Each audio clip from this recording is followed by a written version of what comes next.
Assalamualaikum warahmatullahi wabarakatuh. Apa khabar murid-murid? Harap semua dalam keadaan sihat dan ceria-ceria selalu. InsyaAllah hari ini kita akan sambung pembelajaran sirah tahun 4. Murid-murid boleh bersedia dengan buku teks, buku siri inovatif sirah dan alat tulis. Jadi sebelum kita mulakan pembelajaran, marilah sama-sama tadah tangan baca doa mula belajar. Bismillahirrahmanirrahim. Allahumma aftah alaina hikmataka wanshur alaina min khazaini rahmatika ya arhamar rahimin. Rabbi shrah li sadri wa yassir li amri wahlul 'uqdatam min lisani yafqahu qawli. Amin ya rabbal alamin. Okay, hari ini kita akan sambung pelajaran kelima, asas negara Islam yang pertama, iaitu pembinaan masjid, pada unit 6, iaitu ekonomi, dari sudut ekonomi. Okay, murid-murid boleh buka muka surat 62, buku teks muka surat 62. Jadi objektif pembelajaran kita pada hari ini, di akhir pembelajaran murid dapat menerangkan asas-asas pembentukan negara Islam di Madinah dari sudut ekonomi. Sebelum ni kita dah bincang tentang asas-asas pembentukan negara Islam di Madinah kan. Dari sudut akidah, dari sudut ibadah, dari sudut akhlak, dari sudut pendidikan. Jadi hari ini kita nak bincang asas-asas pembentukan negara Islam di Madinah dari sudut ekonomi. Okey, baik. Jadi jom kita baca sama-sama unit 6 ekonomi, baca dan fahami. Jadi murid boleh ambil pensel dan pembaris, garis poin-poin yang ustaz gariskan ni. Okey, baik. Madinah merupakan kawasan pertanian yang subur. Madinah ni merupakan kawasan pertanian yang subur. Rasulullah sallallahu alaihi wasallam menggalakkan orang Islam mengusahakan tanah-tanah mereka. Selain itu, Madinah juga merupakan kawasan perdagangan penting yang terletak di antara Mekah dan Syam. Pada zaman jahiliyah, keadaan ekonomi dan kewangan di kota Madinah dikuasai oleh orang-orang Yahudi. Sewaktu golongan muhajirin tiba di Madinah, mereka mendapati pengaruh Yahudi sangat kuat dalam ekonomi negara. Kaum Yahudi berurus niaga dengan mengamalkan penipuan dan riba dalam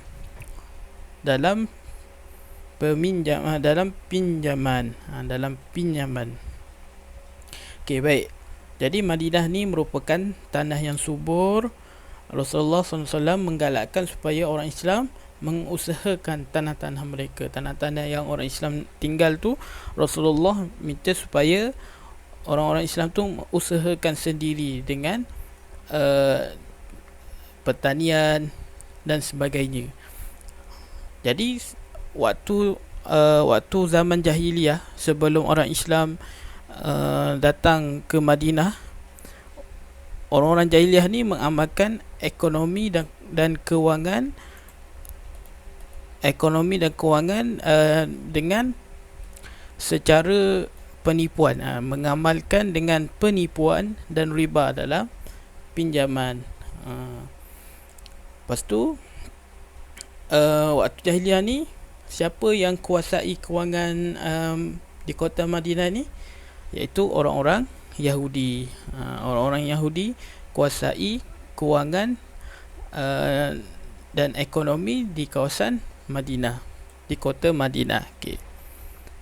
Kemudian mereka mendapat kesempatan yang luas dan pengaruhnya sangat mencengkam penduduk Madinah yang sebahagiannya menjadi buruh kepada perusahaan Yahudi. Setelah kedatangan Islam, orang-orang Islam menunjukkan cara jual beli yang halal tanpa penipuan dan riba. Bila orang Islam datang ke Madinah, orang Islam pun menunjukkan cara jual beli yang halal, yang betul, tanpa ada unsur-unsur penipuan dan riba. Okay, baik. Seterusnya tengok buku surat 63. Dalam kalangan sahabat Rasulullah sallallahu alaihi wasallam terdapat ramai yang mempunyai kepakaran dalam berniaga seperti Abdurrahman bin Auf, Abu Bakar As-Siddiq dan Uthman bin Affan. Rasulullah sallallahu alaihi wasallam telah mewujudkan sebuah pasar untuk orang Islam berniaga. Kedudukan ekonomi di Madinah menjadi kukuh. Masyarakatnya pula hidup dalam keadaan stabil, aman dan makmur. Jadi ada di kalangan sahabat ni, sahabat Rasulullah sallallahu alaihi wasallam ni, yang mempunyai kepakaran dalam berniaga, seperti Abdurrahman bin Auf, Abu Bakar As-Siddiq dan Uthman bin Affan. Rasulullah sallallahu alaihi wasallam pun mewujudkan sebuah pasar, untuk orang Islam berniaga. Kedudukan ekonomi di Madinah menjadi kuat selepas mana Rasulullah membina sebuah pasar, lalu kedudukan ekonomi di Madinah menjadi kuat. Masyarakatnya pula hidup dalam keadaan stabil, aman dan makmur. Okey, baik. Jadi seterusnya murid tengok gambar rajah ni, ekonomi di Madinah.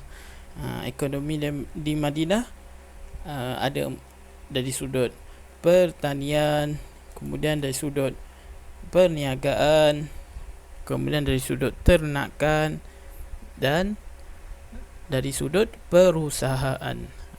Perusahaan ni maksudnya orang Arab di Madinah ni dia mengusahakan pembuatan, contohnya macam baju besi, tombok, alat-alat untuk senjata orang Islam. Itu maksudnya perusahaan. Dia berusaha mencipta sesuatu yang belum ada lagi, sesuatu yang barulah, inovatif. Maknanya perusahaan ni dia mencipta alat-alat, contohnya alat-alat peperangan, tu perusahaan. Kalau pertanian ni macam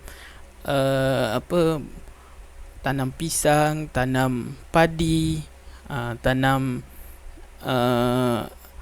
yang berkaitan dengan pertanian lah, tanam gandum dan sebagainya. Okey, lepas tu kalau peternakan ni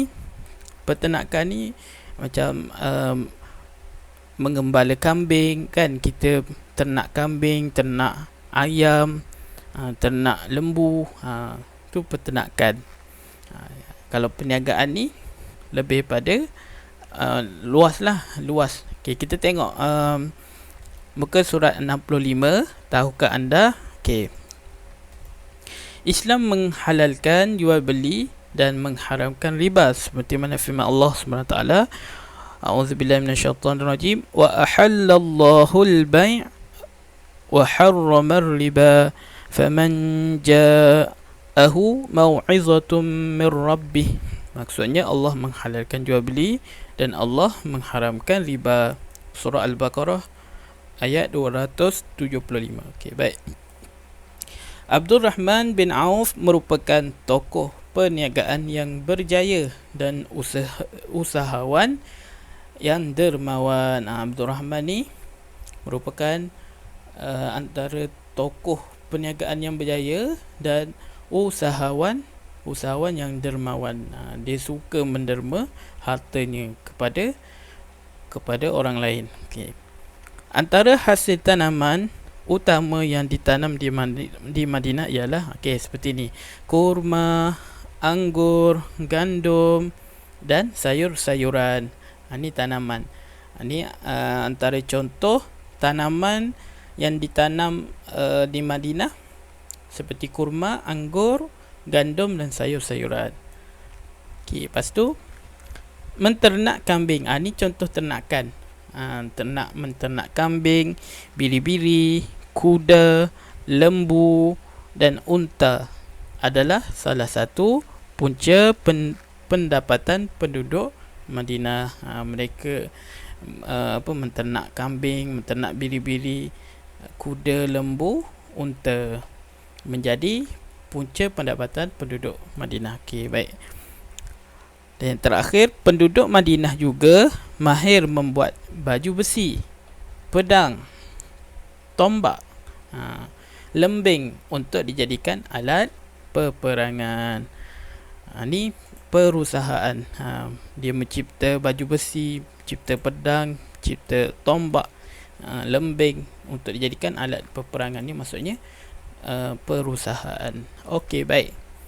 Jadi selesai pembelajaran kita pada hari ini. Semoga murid-murid dapat mengamalkan apa yang dipelajari dalam kehidupan seharian. Okey, baik. Jadi murid-murid boleh amalkan lafaz akad saya beli ketika berurusan berjual beli. Maknanya bila kita beli apa-apa di kedai, kita kena lafaz, kita kena cakap saya beli. Saya beli ya pakcik. Kena cakap. Sebab bila kita beli sesuatu, kita kena ada akad. Akad ni maksudnya kita lafaz, kita cakap kan. Kita cakap dekat penjual tu, saya beli barang ini. Lepas tu dia pun cakap saya jual. Okey, baik. Kemudian jom kita buat latihan di dalam buku Inovatif Sirah, muka surat 31 dan 32. Unit 5 ekonomi. Tandakan right pada jawapan yang betul. Nombor 1, Madinah merupakan kawasan pertanian yang apa? Subur, panas, kering, sejuk. Nombor 2, kaum Hud, Yahudi, Lut, Nasrani berurus niaga dengan penipuan dan riba. Kaum siapa yang berurus niaga dengan penipuan dan riba ni? Nombor 3, apakah yang diwujudkan oleh Nabi Muhammad SAW untuk berniaga? Kilang, pejabat, pasar, rumah. Okey, baik. Kemudian tengok muka surat 32. Lengkapkan gambar berikut. Okey. Ekonomi di Madinah. Ekonomi di Madinah ada empat sumber. Apa tadi empat sumbernya? Ternakan, perusahaan, tanaman, satu lagi apa? Ni, perniagaan, pertanian, ternakan, perusahaan. Okey, baik. Jadi setakat di sini dulu untuk kelas kita pada hari ini. Jadi murid-murid boleh siapkan latihan, kemudian hantar pada ustaz. Okey, sekian. Terima kasih. Assalamualaikum warahmatullahi wabarakatuh.